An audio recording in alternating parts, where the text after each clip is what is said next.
Hello दोस्तों, कैसे हैं आप सब। हमारी कहानियां देखने के लिए हमारे चैनल को सब्सक्राइब कीजिए और हाँ, बेल आइकॉन पर क्लिक करना मत भूलिएगा। थू थू थू थू थू थू, क्या बेस्वादी चाय बनाई है। इतनी कड़वी चाय कौन बनाता है, और चीनी तो ऐसे भरकर डाली है जैसे तेरा बाप गांव से चीनी के बोरे भरकर लाया हो। अब खड़ी खड़ी मेरा मुंह क्या देख रही है, जा दूसरी चाय बना कर ला, भिखारिन कहीं की। तुम्हें ही शौक था माँ गरीब घर की लड़की को बहू बनाकर लाने का। मैंने कहा था कुछ दिनों में मेरी बड़ी कंपनी में नौकरी लगने वाली है, किसी अमीर लड़की को बहू बना लेना। पर माँ को चाहिए थी एक सुशील संस्कारी घर के कामकाज करने वाली बहू, जो हमेशा इनकी हाँ में हाँ मिलाए। अब अपनी जान पहचान वाली से बात करके शादी तो करवा दी, पर दहेज में क्या मिला? बाबा जी का ठुल्लू। अब क्या करूं ये बताओ तुम दोनों। अब आप कुछ नहीं करोगे, जो करना है मैं करूंगा। बस अब मेरी जॉब 1,00,000-1,50,000 की लगी है, इसे घर से निकाल फेंकूंगा और कोई अमीर पैसे वाली लड़की को तुम्हारी बहू बनाकर लाऊंगा। कल मेरी नौकरी का पहला दिन है, बस बॉस अच्छा हो। सुनैना, सुनील की पत्नी, आज जो उसके हालात हैं उन्हें देखकर कोई नहीं कह सकता कि ये वही सुनैना है जो 6 महीने पहले इस घर में बहू बनकर आई थी। सुनैना के चेहरे की चमक तो उसी दिन खो गई जब आते ही उसे चूल्हे चौके में झोंक दिया गया। अगले दिन सुनील नौकरी के लिए जाने लगा, तभी सुनैना आ गई। उसके हाथ में एक कटोरी थी। सुनिए, आज आपका नई नौकरी का पहला दिन है, ये दही चीनी खाकर जाइए, दिन अच्छा जाता है। हट आगे से, तेरा मनहूस चेहरा सामने आ गया। अब तो मेरा दिन अच्छा जाए ना जाए, पर बुरा जरूर जाने वाला है। कलमुही, क्या जरूरत थी मेरे बेटे के शुभ काम में जाते हुए रास्ता रोकने की। आज मैं तुझे नहीं छोड़ूंगी, बेशरम बेहया। माँ तुम इसे मार मार कर आज अधमरा कर ही देना, ताकि आगे से ये ऐसा दोबारा करने की कोशिश भी ना करे। मैं ऑफिस जा रहा हूँ, मुझे लेट हो रहा है। सुनील ऑफिस चला गया। पीछे से सुनैना की सास ने उसे बहुत मारा। सुनैना कमरे में जाकर रोने लगी। इधर सुनील ऑफिस पहुंचा तो उसे पता चला कि बॉस आदमी नहीं औरत है, वो भी एक खूबसूरत मॉडर्न बॉस जो उस कंपनी के मालिक की बेटी है। शीना नाम है मेरा। डैडी को लंदन में कुछ टाइम के लिए प्रोजेक्ट पर काम करना है, इसलिए अगले कुछ महीनों तक इस ऑफिस की बॉस मैं हूँ। वैसे घबराओ नहीं, मैं वो सख्त मिजाज वाली बॉस नहीं हूँ, वो मेरे डैडी हैं। शीना को सुनील धीरे धीरे पसंद आने लगा और वो बहाने से बार बार उसे अपने साथ काम के लिए बुलाती रहती थी। एक दिन बारिश बहुत तेज थी। शीना अपनी कार से घर जाने वाली थी, पर उसकी कार रास्ते में खराब हो गई। सुनील उसी रास्ते से बाइक पर घर जा रहा था। उसने शीना को साथ चलने के लिए कहा। शीना जी, मेरा घर पास में ही है, जब तक बारिश नहीं रुकती आप कुछ देर मेरे घर रुक सकती हैं। ओह, थैंक यू सुनील। बैठो बेटी, आओ यहाँ बैठो। पूनम, जाके एक तौलिया ले आ, और हाँ, भाभी को बोल दे कि गरम गरम अदरक वाली चाय बना लेगी। भाभी? मेरी बहू, सुनील की पत्नी। ओह अच्छा। कुछ देर बाद जब बारिश रुक गई तो शीना जाने लगी। सुनील छोड़ आएगा बेटी, इतनी रात में अकेले मत जाओ। हाँ चलिए, मैं आपको छोड़ देता हूँ। रास्ते में शीना बाइक पर बैठे बैठे सुनील को पकड़ लेती है। सुनील, मुझसे शादी करोगे? शीना जी आप? हाँ सुनील, मैं सच में तुमसे शादी करना चाहती हूँ। तुम अपनी उस गरीब भिखारिन पत्नी को तलाक दे दो और मुझसे शादी कर लो। शीना करोड़पति बाप की इकलौती बेटी थी। सुनील ने घर जाकर माँ और बहन को ये बात बताई तो दोनों खुशी के मारे उछल पड़ी। तू शादी के लिए हाँ कह दे, देर मत कर बेटा, अब तो करोड़ों में खेलने के दिन आ गए हैं। हाय हाय हाय हाय हाय, करोड़पति बहू आ जाएगी तो हमारे तो वारे न्यारे हो जाएंगे। भैया हाँ कह दो और भाभी से तलाक लेकर शीना से शादी कर लो। ठीक है, इस मनहूस से तलाक लेकर जल्द ही शीना से शादी करता हूँ। बहुत गरीबी में दिन गुजार लिए, अब अमीर आदमी बनना है। आप मुझे तलाक दे देंगे, पर मेरी गलती क्या है? तेरी सबसे बड़ी गलती ये है कि तू गरीब है। तू तो 1 रुपया भी नहीं लाई। अब तेरी जगह करोड़ों में खेलने वाली बहू इस घर में आएगी। सुनील और उसके परिवार वालों के मन में पैसों का लालच आ गया था। सुनील ने सुनैना को तलाक देकर शीना से शादी कर ली। सुनैना अपने पिता के पास गांव वापस चली गई और घर में एंट्री हुई अमीर बहू की। शीना के हाथ में एक बड़ा बैग था। माँ जी, शादी इतनी जल्दी में हुई कि पापा आपके और पूनम के लिए दहेज के कपड़े गहने नहीं बना पाए, इसलिए उन्होंने आप दोनों के लिए ये 1 करोड़ रुपए भेजे हैं। 1 करोड़ रुपए? अरे अरे, इसकी क्या जरूरत थी बहू, हमें तो साक्षात लक्ष्मी मिल गई, हमें और क्या चाहिए। माँ, भाभी इतने प्यार से दे रही है तो रख लेते हैं ना। भाभी, आज मैं आपके लिए बढ़िया सा खाने का कुछ बना देती हूँ। उस दिन के बाद शीना ने ससुराल वालों को अपनी उंगलियों पर नचाना शुरू कर दिया। उसकी सास और ननद दोनों उसके आगे पीछे घूमती रहती थी। ऐसे ही कुछ दिनों से काम वाली नहीं आ रही थी। अब शीना तो महारानियों की तरह बैठी रही। सारा काम बूढ़ी सास और ननद को करना पड़ा। अब उन्हें सुनैना की याद आई। माँ, सुनैना भाभी थी तो सारे घर का काम वही करती थी। शीना भाभी तो कुछ भी नहीं करती हैं। देखो ना, अभी तक सोकर भी नहीं उठी हैं। हाँ, तू सही कह रही है। अभी ये सोकर उठेगी ना तो बात करेंगे। थोड़ा बहुत तो घर का काम इसे अब करना चाहिए। हम कितना करेंगे। शीना सोकर उठी। आज से वो दोबारा ऑफिस जाने लगी थी। बहू, कहाँ जा रही हो? घर का सारा काम पड़ा है, काम वाली आई नहीं है, कौन करेगा? ऑफिस जा रही हूँ, कौन करेगा? आप दोनों करेंगी ना। मैं ऑफिस ना जाऊँ? किस बात के आपको 1 करोड़ रुपए दिए? मुफ्त में ऐश करने के लिए नहीं दिए, घर के काम करने के लिए दिए हैं। और हाँ, आज कह दिया, आज के बाद मत कहना। Stupid woman. भैया देखो ना, भाभी माँ से किस तरह से बात कर रही है। अब मैं क्या बोलूं? 1 करोड़ रुपए तुमने लिए हैं तो घर का काम तो तुझे और माँ को ही करना पड़ेगा ना। अच्छा, मैं जा रहा हूँ, शीना कार के पास वेट कर रही है। सुनील शीना के लिए उसका पालतू डॉग था। शीना सुनील को जो कहती उसे करना पड़ता था। सुनील, तुम्हें पता था ना आज हमारी एक बहुत इंपॉर्टेंट मीटिंग थी, और तुम ये कैसे कपड़े पहन कर आ गए हो? जाओ चेंज करके आओ। मैंने तुम्हारे लिए न्यू कोट पैंट मंगवाया है, वो पहन कर आओ। और हाँ, घड़ी की सुई 12 पर आने से पहले बाहर आ जाना, वरना मैं कार लेकर चली जाऊंगी। पर शीना, ये कपड़े भी तो अच्छे हैं। जितना कहा है उतना करो, ज्यादा सवाल जवाब करने की जरूरत नहीं है। सुनील अंदर गया और फटाफट से कपड़े चेंज करके बाहर आया, पर शीना तब तक ऑफिस जा चुकी थी। हेलो शीना, कहाँ हो? सॉरी सुनील, मैंने तुम्हें कहा था 12 पर सोई आने के बाद मैं तुम्हारा वेट नहीं करूंगी। अब तुम खुद ही ऑफिस आ जाओ। और हाँ, 15 मिनट में ऑफिस पहुंच जाना, वरना मैं तुम्हें नौकरी से निकाल दूंगी। ये अलग बात है कि तुम मेरे पति हो, पर ऑफिस में मैं तुम्हारी बॉस हूँ। पर 15 मिनट में मैं ऑफिस कैसे पहुंचूंगा? Hello hello. सुनील परेशान हो गया था। वो तेजी से सड़क की ओर दौड़ने लगा। उसे कोई ऑटो या टैक्सी दिखाई नहीं दी। सुनील ने काफी महीनों से अंदर रखी हुई अपनी बाइक बाहर निकाली और उस पर ऑफिस जाने लगा। पर अचानक रास्ते में सुनील का बड़ा एक्सीडेंट हो गया। ये सब जल्दबाजी में हुआ था। सुनील को बहुत चोटें आई और सुनील दोनों पैरों से अपाहिज हो गया। शीना ने सुनील से उसी समय डिवोर्स मांगा। सॉरी सुनील, मैं एक अपाहिज के साथ अपनी जिंदगी खराब नहीं कर सकती। मैं करोड़पति लड़की हूँ, मुझे तुमसे बेहतर लड़का मिल जाएगा। शायद ये मेरे बुरे कर्मों का फल है। मैंने सुनैना के साथ गलत किया और आज मेरे साथ जिंदगी गलत कर रही है। मैं खुद तुम्हें तलाक देना चाहता हूँ शीना। मुझे तुम्हारे जैसी लड़की की कोई जरूरत नहीं। शीना सुनील को तलाक देकर चली गई। सबको अपनी गलती का एहसास था।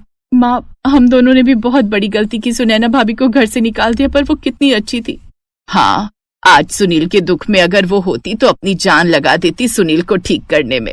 सबकी आंखों में आंसू थे, तभी सुनैना आ जाती है। आपका इतना बड़ा एक्सीडेंट हो गया, मुझे किसी ने बताया भी नहीं। किस हक से बताता? मैं तो तुम्हें मुंह दिखाने लायक भी नहीं हूँ। अरे पेपर पर तलाक हुआ है तो क्या हुआ? दिल से अभी भी मैं आपकी पत्नी हूँ। देखो, मेरी मांग का सिंदूर और मेरे गले का मंगलसूत्र आपका ही दिया हुआ है। मैं नहीं मानती ऐसे तलाक को। सुनैना, तू ही है हमारी 1 करोड़ की बहू, जिसमें 1 करोड़ गुण है। हमें माफ कर दे बहू, हम तेरे गुनहगार हैं। सुनील और उसके परिवार की आंखों में पछतावे के आंसू थे। सुनैना वापस लौट आई क्योंकि उसने सुनील को और उसके परिवार को दिल से अपना माना था, और उसका दिल करोड़ों का था।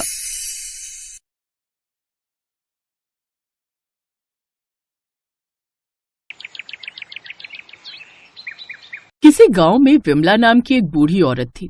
वो अपनी गांव की सहेलियों के साथ किटी पार्टी कर रही थी। आजकल के लड़के लड़कियों का चक्कर मुझे बिल्कुल समझ नहीं आता। जिसे देखो वही लव मैरिज कर रहा है। विमला, तेरा भी तो बेटा जवान हो चुका है। देखना कहीं वो तो किसी लड़की के चक्कर में नहीं फंस गया। मैं ऐसा होने ही नहीं दूंगी। मैं अपने रोहन के लिए लाखों में एक बहू ढूंढ कर लाऊंगी और दहेज में एक मस्त गाड़ी लूंगी। फिर एक के ऊपर एक पैर रखकर ठाठ से चलूंगी पूरे गांव में। ऐसे वो सब गप्पे मारती रही। शाम को जब विमला अपने घर आई तो देखा उसके बेटे रोहन के साथ एक लड़की थी और दोनों के गले में वरमाला थी। ये सब क्या है रोहन? माँ, ये दिव्या है। हम दोनों एक दूसरे को पसंद करते हैं, इसीलिए शादी कर ली। आपको ये सब पसंद नहीं, इसीलिए नहीं बताया। ए लड़की, तू इस घर में नहीं रह सकती। निकल जा इस घर से। दिव्या एक मुंहफट और तेज तर्रार लड़की थी। उसने चिल्लाते हुए कहा, क्यों निकल जाऊं मैं? हाँ, मैं रोहन से शादी करके आई हूँ। अगर मुझे इस घर से निकालने की या मुझ पर अत्याचार करने की जरा भी कोशिश की तो मैं पुलिस में कंप्लेन कर दूंगी। तुम सब पूरी जिंदगी जेल में चक्की पीसोगे, समझे? इतना कहकर दिव्या अपने कमरे में चली गई। विमला का दिमाग खराब हो गया। किस बदतमीज लड़की से शादी कर ली है तूने? इतना कहकर विमला भी गुस्से में अपने कमरे में चली गई। वो कुछ कर भी नहीं सकती थी। रात को जब दिव्या खाना बनाने गई तब, मेरे लिए पालक पनीर बनाना। ये घर है, कोई होटल नहीं जो सबके लिए बना रही हूँ, वही खाना पड़ेगा, और मैं कोई जहर नहीं बना रही।